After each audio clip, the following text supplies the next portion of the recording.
बिस्मिल्लाहिर्रहमानिर्रहीम। अस्सलामु अलैकुम। Welcome to Al Farooq academy.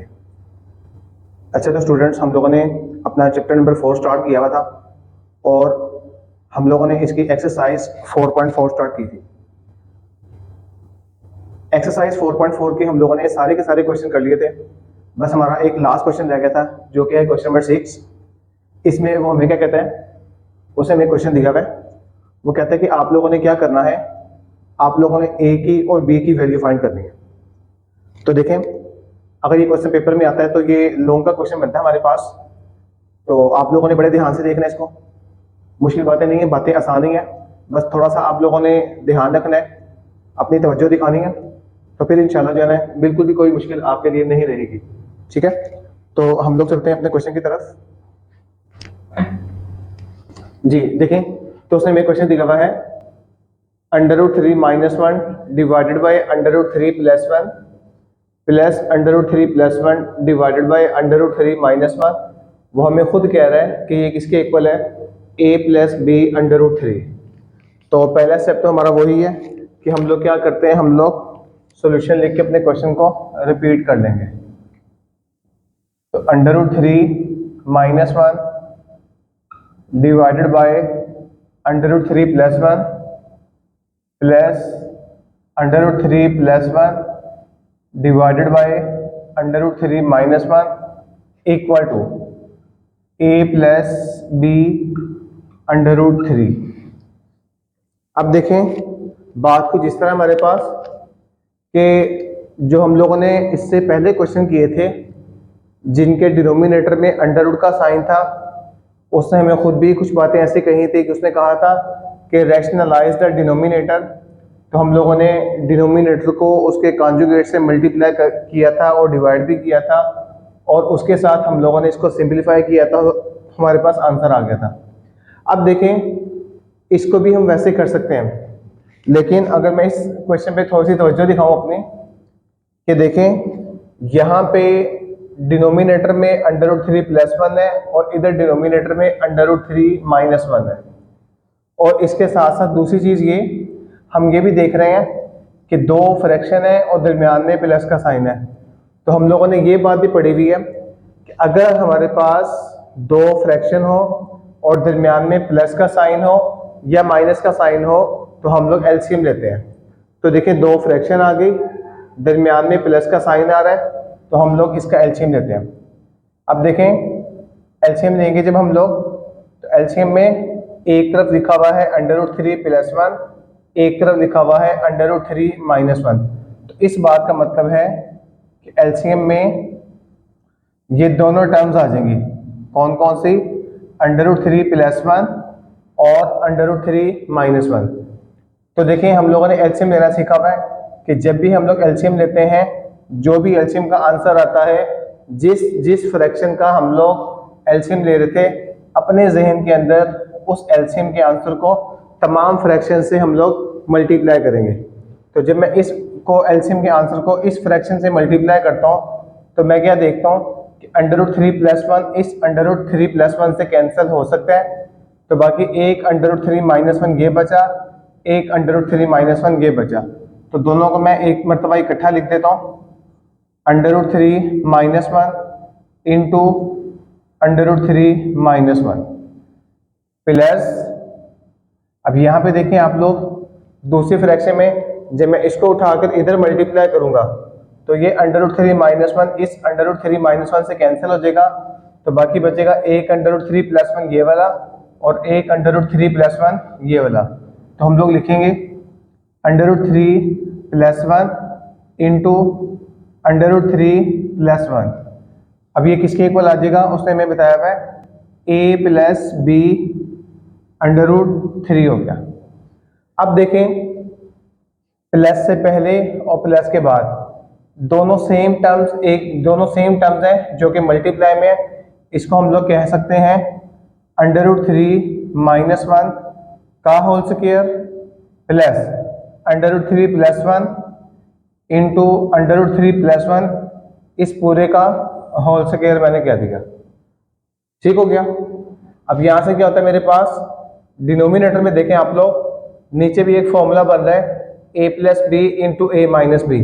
तो a plus b into a minus b किसके इक्वल होता है मेरे पास, a square minus b square equal to, जो राइट साइड पे वैल्यू लिखी हुई है इसको हम लोग वैसे ही लिखते रहेंगे, ए प्लस बी अंडर रूट 3।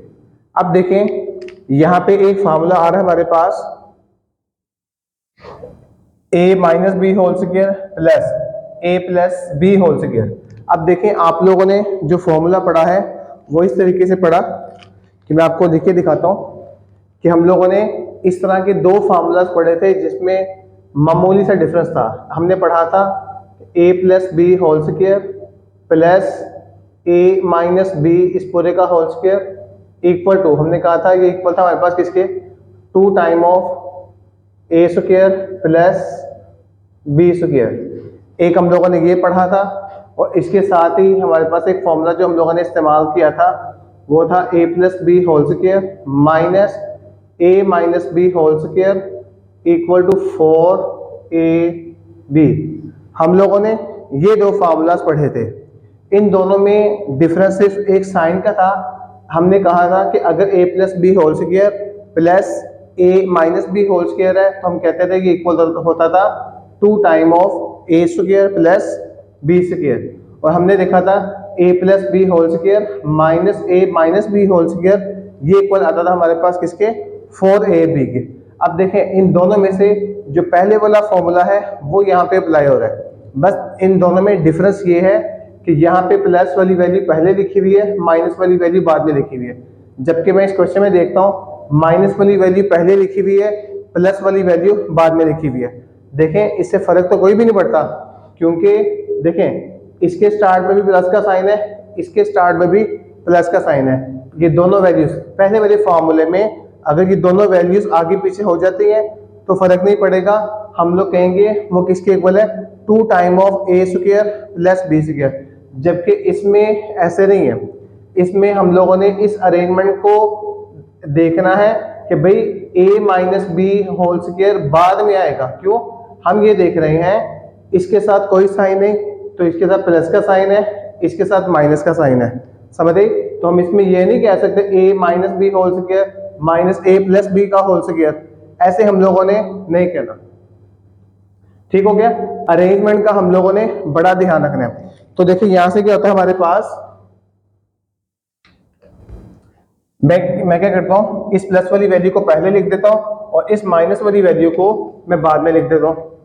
तो देखें अंडर रूट 3 प्लस 1 का whole square plus under root 3 minus 1 का होल स्क्वायर डिवाइडेड बाय, ये स्क्वायर इस अंडर रूट से कैंसिल हो जाएगा तो क्या बचता है 3 minus 1 equal to a plus b under root 3 आ गया।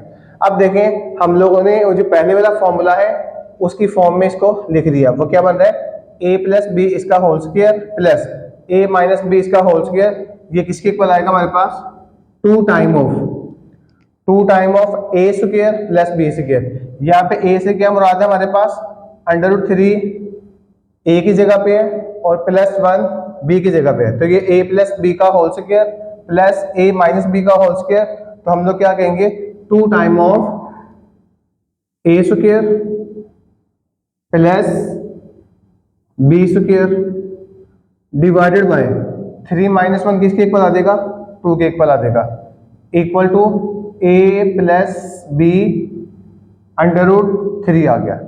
अब देखें यहां से क्या होता है हमारे पास, ये 2 इस 2 से कैंसिल हो जाएगा, तो यहाँ पे ये स्क्वायर अंडर रूट से कैंसिल, तो इधर हम लिखेंगे 3 plus 1 equal to a plus b under root 3।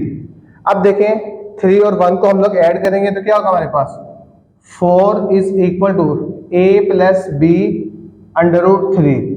अब देखें यहां से मैं देख रहा हूं कि ये लिखा हुआ है a plus b under root 3, यहाँ पे अकेला 4 लिखा हुआ है, इसको हम लोग ऐसे भी कह सकते हैं 4 plus 0 under root 3 equal to a plus b under root 3। अब देखें हालांकि मैंने ये जो 0√3 लिखा है इसका मतलब 0 ही है। अभी ये जैसे 4 लिखा हुआ है ना, मैंने लिखा नेक्स्ट स्टेप में 4 + 0√3। देखें 4 + 0√3 का मतलब 4 ही है। क्यों? 0 जब √3 से मल्टीप्लाई हो जाएगा तो खत्म हो जाएगा। अब सवाल ये कि हम लोगों ने इसको ऐसे क्यों लिखा है। देखें इसको ऐसे लिखने की वजह ये है कि राइट साइड में हमारे पास a + b√3 चल रहा है, सही है। मैंने लेफ्ट हैंड साइड को राइट हैंड साइड की फॉर्म में लिखा है।